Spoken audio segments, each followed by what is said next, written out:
Olá, sejam muito bem-vindos. Alguém já parou para pensar o que é que faz um pedaço de carne ser, nossa, delicioso? Pois é, não é mágica não, é ciência pura. E hoje a gente vai mergulhar a fundo na receita química por trás da suculência, do sabor e da textura que fazem a mordida ser perfeita. Bora lá. Dá uma olhada nessa imagem, a gente quase consegue sentir o cheiro, né? A maciez. Pois então, toda essa experiência que a gente valoriza tanto começa bem antes de chegar na panela. Ela é toda construída por uma arquitetura química super complexa que a gente nem consegue enxergar.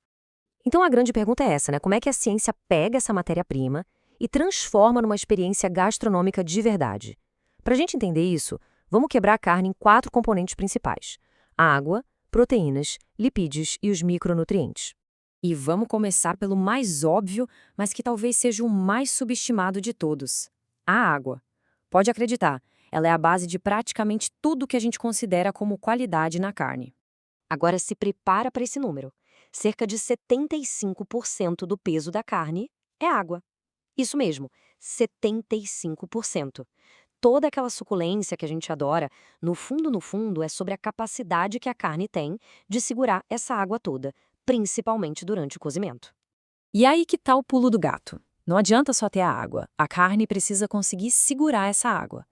É aí que entra a tal da capacidade de retenção de água, ou CRA.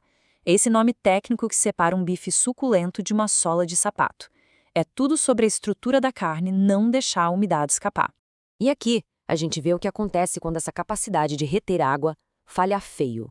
É o famoso defeito PSE. É bem comum em porcos que passaram por estresse antes do abate. O pH da carne despenca, as proteínas meio que se desmontam e o resultado, uma carne pálida, mole e que solta água que nem uma esponja. Imagina o prejuízo disso para a indústria. Beleza, já entendemos a água. Agora vamos para o segundo pilar. Se a água é a base da suculência, as proteínas são as verdadeiras arquitetas da carne. São elas que constroem a textura, a cor e até a capacidade de virar outros produtos. Basicamente, é como se fossem 3 grandes equipes de proteínas trabalhando. Primeiro, as miofibrilares, que são as responsáveis pela textura e por aquela mágica de fazer uma salsicha, por exemplo. Depois, as sarcoplasmáticas, que cuidam da cor, com a mioglobina sendo a grande estrela. E por fim, o tecido conjuntivo, que é basicamente o colágeno, e é ele que decide se o corte vai ser macio ou duro. E por falar em cor, a mioglobina é tudo. Sabe quando a gente chega no mercado e escolhe a carne que está com aquele vermelho mais vivo? Então, a responsável por essa percepção de frescor é uma única proteína. É o estado dela que diz se a carne vai estar com aquele vermelhão que a gente associa com qualidade. Quer um exemplo prático do superpoder das proteínas? Pensa numa mortadela, numa salsicha. O que acontece ali é o seguinte: o sal vai e puxa essas proteínas para fora. Elas formam tipo uma rede, uma teia microscópica em volta de cada gotinha de gordura. Aí, quando cozinha, essa rede vira um gel firme que segura tudo no lugar e cria aquela textura.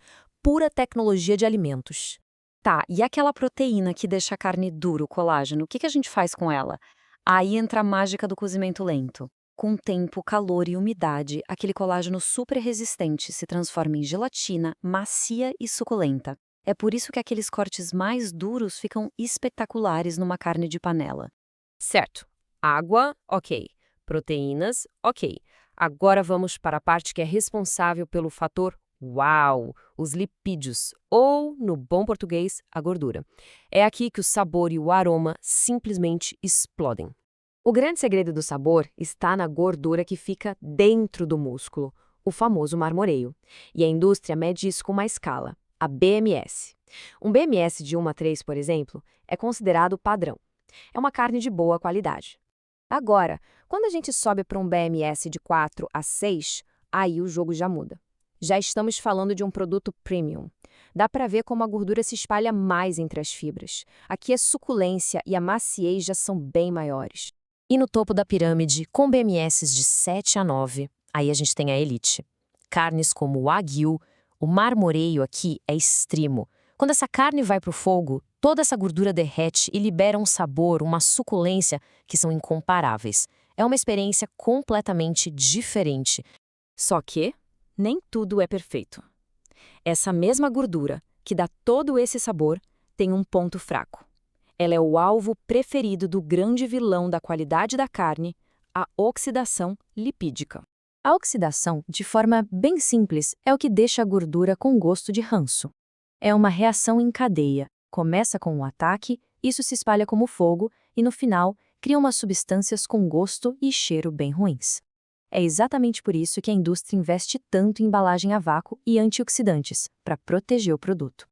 E para fechar o nosso quarteto, chegamos nos componentes que estão lá em quantidades mínimas, mas que têm um impacto nutricional gigantesco, os micronutrientes, coisas como minerais e vitaminas. Vamos pegar o ferro como exemplo, que é essencial para a saúde. Quando o ferro vem de fontes vegetais, como o feijão, o nosso corpo consegue absorver bem pouquinho, algo entre 2% e 8%. Agora, olha só a diferença quando o ferro vem da carne, o chamado ferro M. A taxa de absorção pelo nosso corpo dispara, vai para algo entre 20% e 30%. Ou seja, é uma fonte muito mais eficiente desse mineral. E a parte mais incrível é essa. A carne não só entrega o seu próprio ferro de autoabsorção, mas ela também ajuda o corpo a absorver o ferro de outros alimentos. É o fator carne. Ele pode até triplicar a absorção do ferro dos vegetais que são consumidos na mesma refeição. É um verdadeiro trabalho em equipe. Certo, vimos cada peça desse quebra-cabeça de forma separada. Agora, vamos juntar tudo para entender como toda essa ciência se transforma em qualidade lá no nosso prato. Essa tabela resume tudo direitinho. A água é responsável pela suculência e pelo rendimento. As proteínas criam a textura, a cor e são a chave para fazer produtos como embutidos. Os lipídios entregam o sabor e o aroma, mas precisam de proteção contra a oxidação. E os minerais trazem o valor nutricional. Tá vendo? Nada age sozinho. Tá tudo conectado. Então é isso. Da próxima vez que alguém comer um bife perfeito, vale a pena lembrar de toda essa orquestra bioquímica que está acontecendo por trás. Entender essa ciência é fundamental para quem produz e, claro, também para quem simplesmente gosta de apreciar um alimento de altíssima qualidade. É esse conhecimento que conecta o campo com a nossa mesa.